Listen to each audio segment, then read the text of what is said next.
Hi there, David Lee for the James Bond dossier, and it is Thursday the 7th of February 2019.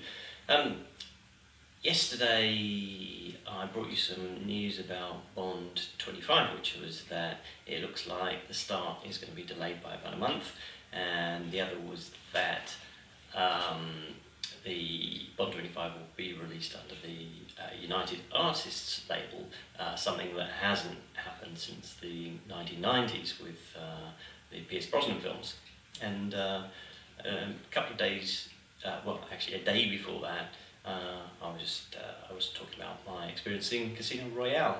I attended the premiere, and just wanted to cover that a bit more because I must have been in the UK for 4 or 5 days, something like that. I think I arrived on a Sunday.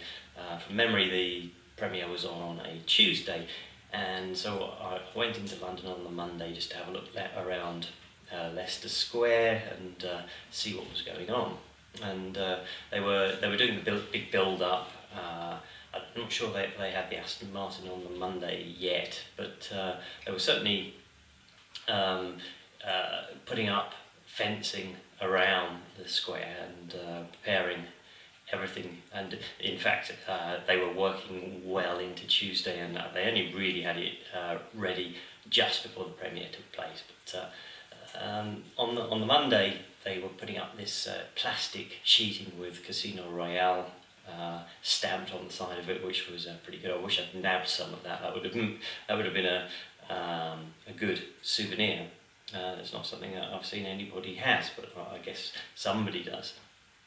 And on the Tuesday I went in again. I met up to pick up my ticket from the guys from MI6, and then they actually had the Aston Martin DVS in the centre set up, and so I asked one of the security guys there whether I could go in and take a look, and to my surprise he did let me, so I went in and took some photos of that and so on, which was quite good.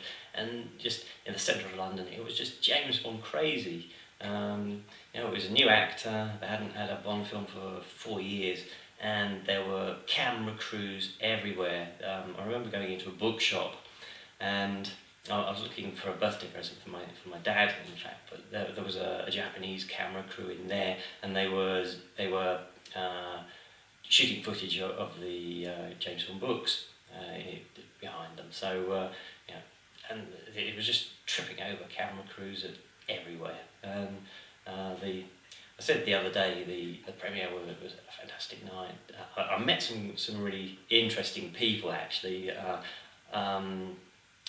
didn't get everybody's names, unfortunately. I remember meeting one couple from the States, and she had a wedding ring, and it was the same as the one in on Her Majesty's Secret Service, which is made out in the words "We have all the time in the world," which was quite impressive. She said, by the way, that it was very uncomfortable to wear, but because it's got those sharp edges, so that was interesting. And after the premiere, I remember seeing Judi Dench in a limo being driven to the after-show party and stuff like that, and being stopped in Leicester Square. People say, "Is it any good? Is it any good?" And you say, "Yeah." We were blown away by it. And anyway, I'm not sure whether I went back to Spain the next day or the day after that. But when I got home, this is a postscript really. My then girlfriend, she said, "Oh yeah, well, got this cat and it was on the street and had a bad eye, so I had it operated. Can we keep it?" And I was like, "Oh, another cat." Anyway, after a couple of days I relented. I said, "Yeah, but I'm going to name the cat." So that was the agreement. We took the cat, I named it, I called it Vespa. And it was a really good example of a cat. She had one eye and a tail with a 90-degree break in it, so she was pretty unique. We had her for I think 11 years until she died of kidney failure, unfortunately. But there you go. So that's all my Casino Royale experience. So I guess tomorrow, unless there's any 125 news, I will do Quantum of Solace. So see you then. Oh, there's the lens. See you then. jamesbonddossier.com/watch, jamesbonddossier.com/listen, or you can buy my book about the James Bond drinks. It's called The Complete Guide to the Drinks of James Bond, in fact, at jamesbonddrinks.com. Let's try this again. See you tomorrow.